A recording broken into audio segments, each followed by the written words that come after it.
Hello and welcome to another captaincy video and podcast from Fantasy Football Scout. It's another full round of fixtures and another week with plenty of choice. It's not just a full round of fixtures, we've got an extra match.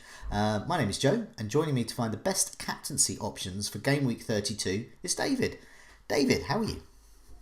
Yeah, very good. Thanks. I had a good week in FPL, which is quite a rare occurrence this season.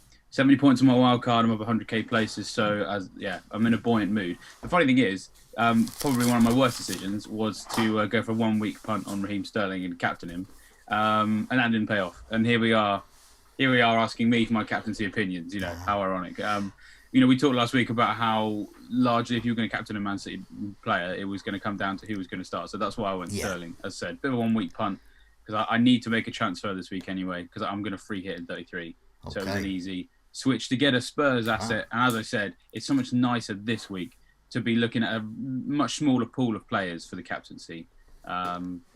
Largely, Spurs, because they're the only team with double game week. It's actually only one. We're only going to look at one player. No, we're not really. I think part of this is not. I mean, Kane with a double game week is the obvious choice, and I would not persuade anyone not to do that. But there are other options.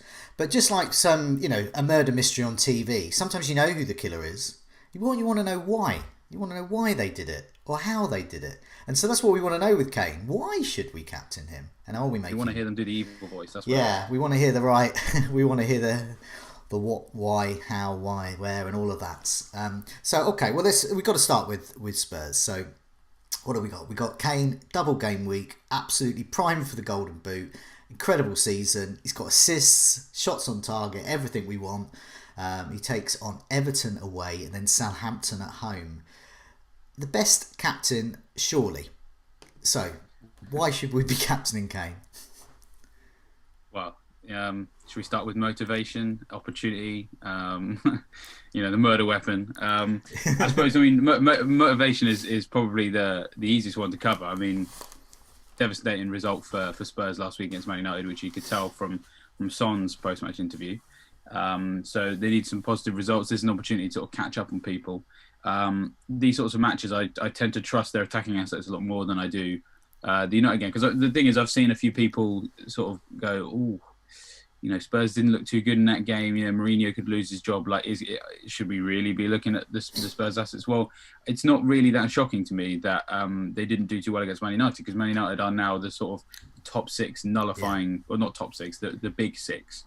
The big six nullifying, team experts in that, because they just always, most of the time, limit what they can do. We've talked time and time again about the 0-0s they're capable of achieving against Chelsea, Arsenal, Liverpool. Clean sheet against Man City, and they obviously won the game 2-0. So Solskjaer is turning into a big six match specialist. So well done to him. Completely different story when we're coming up against Southampton and Everton. And I think the handy thing is, of course, that we saw on Monday night that, Southampton are a team that can concede heavily, even to West Brom. I mean, to be fair, West Brom's attack is getting better, but at the same time, which we'll talk about in a second, is that Spurs' attack is still very capable. So to see Southampton concede those goals is really encouraging, unless you're a Southampton fan, of course. So over the last 6 matches, Southampton's expected goals conceded is 9.78. They've conceded 13, so they've conceded more than they should have done. But even if they concede in line with what they should have done, it's still the 4th worst expected goals conceded in the division. Everton are a little bit better. They are the 6th best for expected goals conceded. But if you've got a double, the Spurs are the only double game week team, and they've got the Southampton game. The Everton one is just a bonus, right? So no concerns for me about the opposition. One other thing I find really interesting about Southampton's defence actually is people know that I like to try and see if there's any particularly weak sides for a volume of chances conceded, and I didn't really find one, which doesn't necessarily have to be a problem. I found that over the last 6, that if you sort them for shots conceded down the left, they've conceded 17, which is about mid-table. Shots conceded through the centre for Southampton is 14, which actually is like the 6th best. And then for shots conceded down the right, it's 16, which is like the 8th best. But when you look at big chances conceded, they conceded 18, which is the 2nd worst. So when I find a team that isn't really conceding too many shots on a volume level, but is conceding a large number of shots on a quality level, it tells me if they come up against a player who likes to shoot a lot, there's actually like a higher chance that his chances will be big, because it seems to not take too much volume to create quality against the Southampton defence right now. So then when you look at the fact that over the last 6, Kane is joint second for shots in the box among all players in the Premier League, behind only Salah. His 7 big chances is the joint best, and his 11 shots on target is also the joint best. Okay. So that seems like a perfect matchup. And then the Everton game, if he can nick something, which he has demonstrated he has the capability of doing this season, then quid's in really. Yeah, I mean, I want. Yeah, is it stuff you'd like to add, Joe? Yeah, well, pretty simple, isn't it? I can only add to it with I've got some more recent stats, as in narrowing it to the absolute latest. So we're going last 4 here. But as you said, with the last 6, which is a good barometer there, great barometer to show how potent Kane is and how poor Southampton's defence in particular is. But these are last 4 matches got up on the screen here. It shows out of all Spurs assets. So what I've done is I've basically, if they've had a big chance, they're in the table. So there's not that many. There's only 6 of them so far. And this is their last 4 matches they've played. Kane absolutely top with 4. Next best is Son and Bale and Vinicius with 2. Aurier and Ali have created a big chance, had a big chance each. In terms of it, you talk about that volume as well, but look at that, 17 goal attempts in the last 4 matches. I mean, the next best is Aurier with 7. So look, Kane's just in a world of his own. 9 of those inside the box, 7 on target. He's scored 3 goals. And he's having a shot inside the box every 40 minutes. This is last 4. And then you look at Son. So is Son a consideration? Sort of, yes, but he's turned more into a bit more of a creator than Kane was. So Kane, chances created 0 because he's much more attacking now. And is that because he's going for that golden boot? You remember that time when Eriksen had scored a goal but Kane claimed it, and he claimed on his daughter's life that he'd got it. So he was so desperate for the golden boot, he was putting the lives of his family on it. So this is a guy that really wants that golden boot, and so he's just in shooting mode. So the chances creating, that's being left up to the likes of Aurier, the likes of Son, Bale when he can get on the pitch, Ali when he can get on the pitch. These are the creative people there. So that's what I would add last 4 really to that, just backing up everything you've been saying. But I'll put up another table here of my worst defences table, last 4, and exactly what you were saying about Southampton. Big chances conceded. Sheffield United still the worst. Crystal Palace second worst with 16 big chances conceded, and then Southampton. So Southampton are starting to get into that zone. Burnley, another one to target in terms of a porous defence. But then, you look down at Everton, just 6 big chances conceded, and that puts them on a par with, say, Leicester, Wolves, one worse than Manchester United, who've only conceded 2 goals. But Everton, 6 big chances conceded, 5 goals conceded. And expected goals conceded for expected goal fans. Everton were expected to concede around 5 goals. They conceded 5 goals. This is quite handy for the stats, really, because it shows they're on a par with what they should be doing. But the handy thing, obviously, also is that Everton's fixtures have actually been quite nice, largely across that period. Their last 6 were Brighton, Palace, Burnley, Chelsea, admittedly, West Brom, and Southampton. So you kind of expect them; they should be in that area of the table, really. And when they did play Chelsea, they lost 2-0. So they're definitely capable of conceding. It's harder for us to sit here and say, "Oh, it's definitely going to happen." But that sometimes is just a nice little bit of mitigating circumstances, perhaps, to explain why defence has been doing perhaps better than we'd hoped or expected. I suppose I think they're without Mina now, one off injured against Brighton. So then, the defence is not. It's not going to be exactly what Ancelotti wants to choose, I imagine. Pickford, I think, has been in and out as well. So for me, it's more of a feeling that he can get something against Everton. But it's double game week, so we all know what we're talking about there. I don't feel like I have to explain that kind of gut feeling too much more.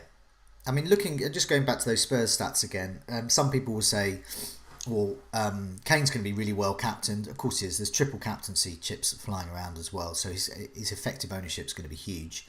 So some people, they would think, well, I'm going to go against that. I'm going to go for Son. I'm going to bet that Son is going to outscore Kane. Therefore, I'm going to get more points and steal a march on there. If you do that, you are betting not just against someone who's going to be well captained, but against a player in Kane who's justifiably well captained. Son is just not getting the volume or the quality of shots, and he's creating some chances. But 4 chances over 4 matches isn't great, really. This is his last 4. So, Son's an option, but is he a better option than Kane? No. Yeah, it's the ownership thing is going to be massive as well. I mean, great point on triple captaincy. I've already activated my triple captainship for Kane, and just simply because I think I can't see where there's going to be a better opportunity this year to captain one of the most devastating assets with the stats that we've outlined here. I mean, one other one I hadn't actually included. Anyone who's massively into their XG, last 6 matches, Kane is top for expected goals non-penalty in the whole division. And he also takes penalties. So there's just another thing to check in there. Against defences that we think can concede against him, both of them.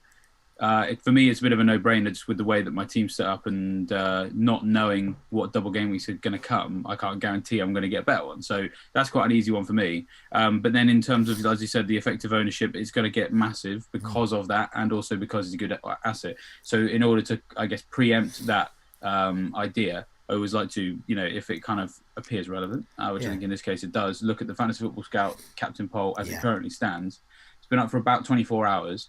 And at the moment, Kane obviously is top with 78.63% of votes. That's huge. Yeah, and so then Son is second with just 8.67%. So the gap even between Kane and Son is like absolutely mammoth. And then third place is Jesse Lingard on 3%. So it really is, you have to be so brave to go against Kane this week. You really do. I mean, I don't want to say it will be the wrong decision to do it because we've seen people do it before and it work off, but we have to go on what we know now. And this really doesn't feel like a week to go against the grain because the grain seems to kind of be going in the right direction or the obvious direction. There's weeks to bet against the house, and this isn't it because Kane is good and definitely against Southampton. So if he was against, let's go back to that worst defences. So if he was against, say, Everton and Wolves or Everton and Leicester, would he be good for a triple captaincy? Would he be the best captain that week? Would Son be better? Well, then I might start thinking about elsewhere, and I might start thinking about single game week players. But Southampton are right up there, so this could be huge. It could be. I'm not saying it will be, but it could be, and that's what we're looking at here. But looking at that table, big chances conceded. Burnley's still there, still conceding. They're more of an attacking side now than a defensive side.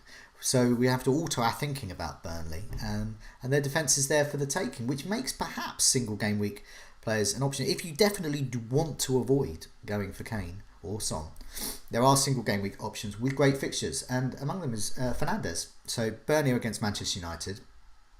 Fernandes has an expected goal involvement of 3 over his last 4, and he's third in terms of chances created. Only KDB and Alexander-Arnold have more, have created more. Prior to last night's matches, those figures were there, by the way, related to KDB and TAA, especially since he had 7 shots on target over the last 4, and only Iheanacho, Wood, Lingard and Havertz have had more. So I managed to update that as well. So some of those were prior to last night's matches, but hastily this morning I put up a new table here which shows that Fernandes is to be considered, and if you marry that up with Burnley as well and their defence. But looking at that table there, so I mean we'll come to some of the other names shortly, but Fernandes, I mean, is he in the reckoning for the captaincy, or it just can't really compete with Kane? Yeah, I don't think so. I think so. I actually don't even own Fernandes anymore. I took a big risk on my wildcard and sold him so that I could have Salah, Sterling, and then Son. I probably have a window to get him back, and I think I'll be free hitting to have him when they play Leeds, for example, because it's kind of hard to go without him for that. Yeah. I don't know. I've gone 1 week without Fernandes, and it paid off so far. So I'm loosely in the camp of we could probably go without him for a little bit. and get away with it. We'll see. But if you look at his last 6 matches, just for points, it really doesn't make for great reading. It's just 1 assist, 1 goal.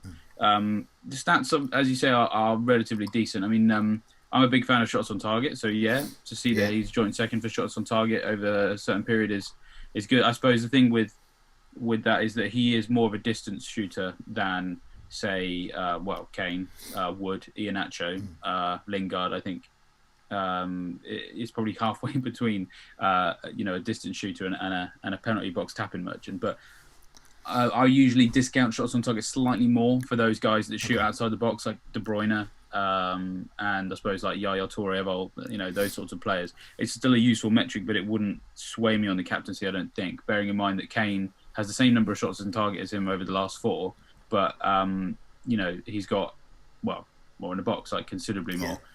His XG is higher as well, and I suppose the interesting thing is Fernandes is kind of getting to the point where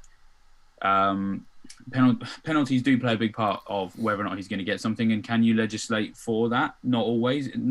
I think you can, in weeks where you're uncertain and you own Fernandes, captaining him's not a bad bet, because they might get a penalty and then you get 10 points, right? But when you pair that against Kane with 2 games, loads of volume, loads of quality in the box, it's not really a comparison. And so then over the last 6 matches, Bruno Fernandes' XG non-penalty is 0.85. His minutes per expected goal is 157.8, which is about the 25th best in the division. We've got people like Madja, Welbeck, Jacob Murphy, Havertz, Aubameyang, Wood, Origi, Pulisic, Jesus, Pepe, Dwight Gale. All these people, they have a better minutes per expected goal involvement than Fernandes, who is underperforming against it. So his XGI delta is minus 1.41. So we know he's a quality player, but right now he just seems to be experiencing a slight dip in form, which I suppose naturally had to come because nobody can sustain that over a prolonged. He was able to sustain it longer than most because he's a quality player, but we appear to be approaching a bit of a dip right now. That said, Burnley is a great fixture. I reckon he can get something in this game, but I can't captain him over Kane. I just can't do it. Okay, so, well, let's move through some of those other names as well, because these are all valid alternatives. Lingard, Jesse Lingard, he cannot stop scoring. But he's against Newcastle, so could be a great option. What we spoke about last week was we were a bit concerned how he would fare without Antonio. It seems like he can do pretty well. But how they've got a fare? How will he do without Cresswell, for example? Chances are he might do well. But Lingard, an option against Newcastle for the captaincy. So if this was a single game week and Spurs were just playing Everton, or as you said, if Spurs had a double against 2 not so great teams for targeting defence, I would be seriously considering Lingard because he just looks so good. On the Cresswell thing, I don't think we need to worry too much about that because since Masuaku came back, they've gone back to playing largely with. It's not exactly a back 3, but it often is a back 3. So Cresswell is nowhere near as marauding as he was before, and those duties have been left to Masuaku. So I think he'll be fine without him. Bowen is in fantastic form as a different type of centre forward to Antonio, but still effective. More with his runs than his physical presence. Still makes a difference. There's been so much talk in the community about can Lingard sustain what he's doing because his XG doesn't match up with what he's doing. Lingard, for starters, wouldn't be the first guy to consistently overachieve against his XG. If someone is truly world class, which some people will tell you Jesse Lingard is, then they can do that. But I've got to be honest, I've not actually looked at his XG at all the whole time I've owned him, and I've owned him like 4, maybe 5 game weeks. I got him maybe 2 or 3 games into his hot streak. And the reason why is because one of the tables I often use. I use XG. I love XG. It's one of my favourite stats to use. You have to use it in conjunction with other things.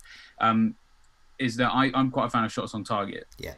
Not again in isolation, but one of my tables that I have shots in the box, big chances, and shots on target together, right? And so then when I'm looking at my transfers, I'll sort those 3 columns and see if there's anyone who's in the top 2 or 3 for maybe 2 or 3 of those 3 metrics.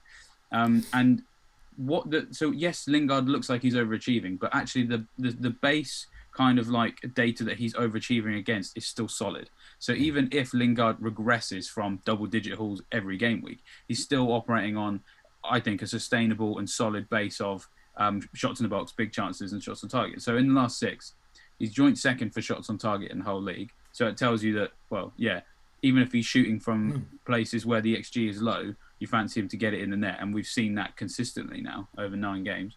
But also, he's had 5 big chances, which is the joint third highest. So if we're worried about the quality of his chances, well, you know, compared to everyone else, it's still pretty decent. But then also he's persistent in his shots as well, because, yeah, his 11 shots in the box is the joint fourth. Sorry, the 13 shots in the box is the joint 4th best. So I'm not going to captain him this week because Kane is you know, a big deal. But a lot of this kind of idea that Lingard is going to fizzle out at some point, yeah, maybe he's going to regress.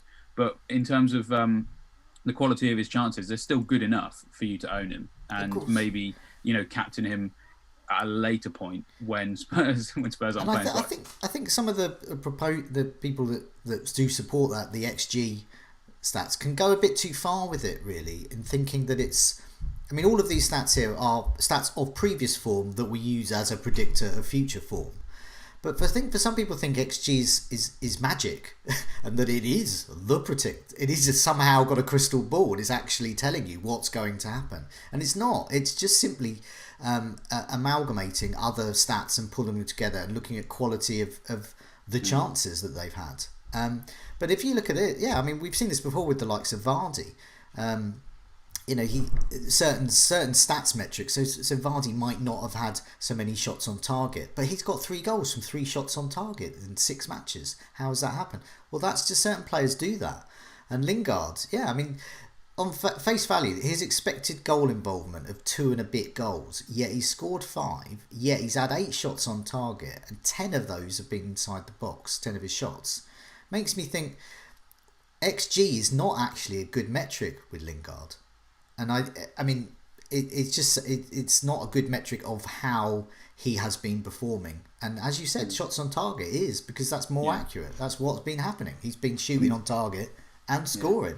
Well, shots on target is a metric that isn't actually included in XG because it just isn't. So that's why if I had to pick 2 stats to operate from for the rest of my life, I probably would go with XG, but I would also have to include it with shots on target, because XG is a way of amalgamating the opportunities they've had. Shots on target is a way of quantifying how good they are at converting those. So, for example, like David McGoldrick would often have relatively high XG stats, but his shots on target would be really low. Or every now and then he'd get a few shots on target, but his goal conversion would be low. You have to combine the two, because XGI will roll up. So XG will roll up shots in the box. It will roll up big chances and put all that together. XGI will then obviously factor in you know, key passes and the quality of the passes created. But as I said, absolutely none of that tells you how XG becomes goals. So that's why shots on target is so important. And that's just why if I ever see anyone operating consistently at the top end of shots on target in the league, I tend to sign them up. And so I had a wild card this week, so I had the opportunity to sign as many as I wanted to.